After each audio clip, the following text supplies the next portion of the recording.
750 কোটি টাকা বকেয়া রাজস্ব পরিশোধের ক্ষমতা নেই বাংলাদেশ গ্যাস ফিল্ড কোম্পানির। তাই মওকুফ চেয়ে এনবিআরকে চিঠি দিয়েছেন জ্বালানি বিভাগ। বিপুল এই অর্থ নিয়ে মামলাও নিষ্পত্তি হয় 5 বছর আগে, অথচ এই সময়েও তা দিতে ব্যর্থ হয়েছে বিজিএফসিএল। টাকা দিতে না পারার যুক্তি হিসেবে কোম্পানিটি বলছে এই অর্থ গ্রাহকের কাছ থেকে আদায় করা হয়নি, তাই সরকারকে দেওয়াও সম্ভব নয়। বিশেষজ্ঞরা বলছেন আইন অনুযায়ী বকেয়া রাজস্ব মওকুফের সুযোগ নেই। মইনুল হাসানের বিশেষ রিপোর্ট।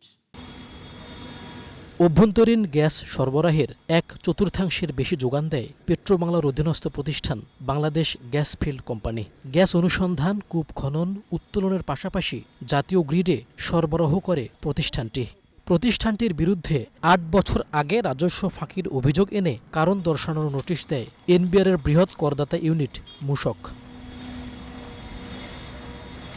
বলা হয় 2017 সালের মার্চ থেকে পরের 1.5 বছরে গ্যাসের মূল্য বৃদ্ধির কারণে মূসক ও সম্পূরক শুল্ক বাবদ 753 কোটি টাকা ফাঁকি দেয় বিজিএফসিএল। পরে মামলা গড়ায় আদালতে।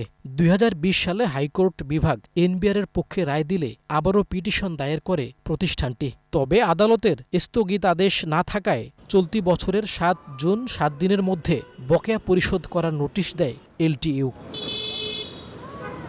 নোটিশের জবাবে বিজিএফসিএল দাবি করে 2017 সালের ফেব্রুয়ারিতে গ্যাসের দাম বাড়ানো হলেও বাড়তি সম্পূরক শুল্ক ও মূসক আদায় না করতে নির্দেশ দেয় বিইআরসি। ফলে গ্রাহকদের কাছ থেকে রাজস্ব আদায় করেনি বিতরণকারী প্রতিষ্ঠানগুলো।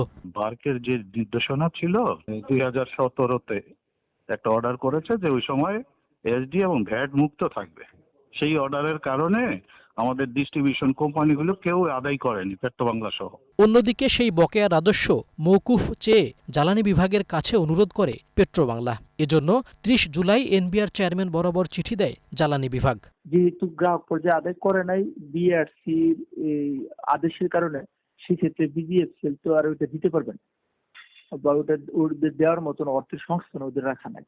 এই কারণে তারা বলছে যে এটা আমাদের মওকুফ করা উচিত। এনবিআরের সাবেক এই সদস্য বলছেন আইন অনুযায়ী বকেয়া রাজস্ব মওকুফের সুযোগ নেই, দিতে হবে পুরো অর্থই। হ্যাট আইনের আন্ডারে কোনো বকেয়া এটা মওকুফ করার কোনো অথরিটি কোনো কর্তৃপক্ষের নাই, এই হলো ফাইনাল কথা। তো কাজে এটা মওকুফ হবে না। তারা চিঠি দিয়েছে, চিঠি হয়তো একটা রিপ্লাই দিয়ে দিবে যে মওকুফ করার কোনো অথরিটি আইনে নাই। হ্যাঁ, তো এটা কিন্তু একটা জিনিস প্রকাশ করে, সেটা হলো দেখেন আমাদের ভ্যাট নলেজের কত অভাব, আমাদের ভ্যাট সচেতনতার কত অভাব। শুধু বিজিএফসিএল নয়, বিভিন্ন সরকারি ও বেসরকারি প্রতিষ্ঠানের কাছে মূসক বাবদ এনবিআরের পাওনা প্রায় 36,000 কোটি টাকা। মইনুল হাসান, 71, ঢাকা।